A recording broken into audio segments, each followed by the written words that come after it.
Welcome to this episode of Everyone Has a Story. We're so glad that you are here. My dad's mom, Jessie Ada Lucretia Price Waters, was more affectionately known as Ma Jessie. In the family restaurant, she would offer up a delectable Southern hospitality. With her combination of loving mama, barista, and sometimes a magician, she would enchant one and all with this extraordinary cup of indulgence. Experience with me this cup of hot, liquid candy.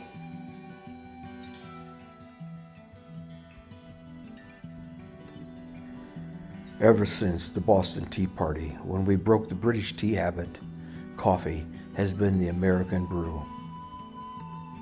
The greatest generation during the Second World War ran on coffee, black, strong, and hot. Back home, most adults and kids in my family drank coffee daily. It was just what we did in rural southern Ohio.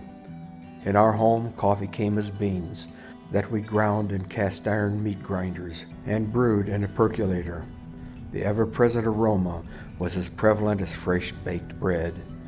Coffee was a staple, and life was simple and good. Coffee was served in many forms.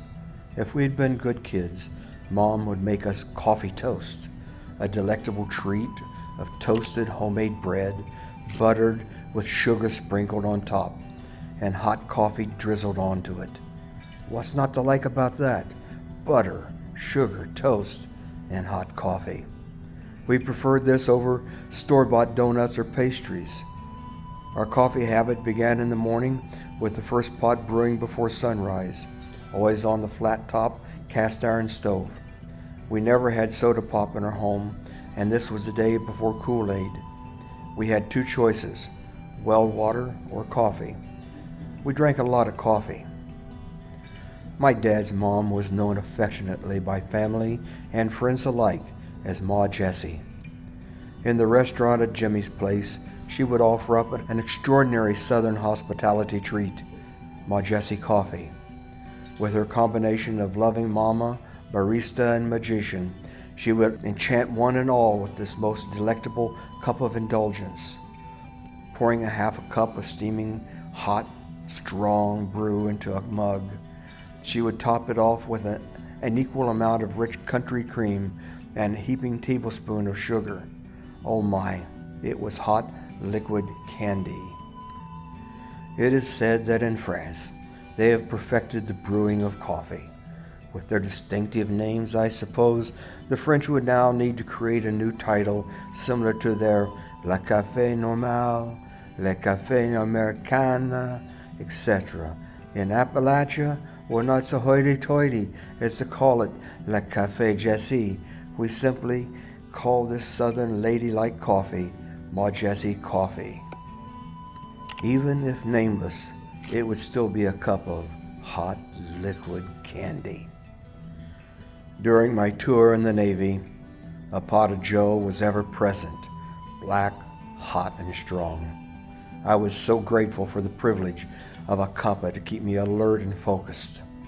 Through the next half century, hot Java was and it still is a staple that I truly enjoy. Included below is my homage to my lifelong affair with this magic roasted bean, my ever-present companion now for 7+ decades.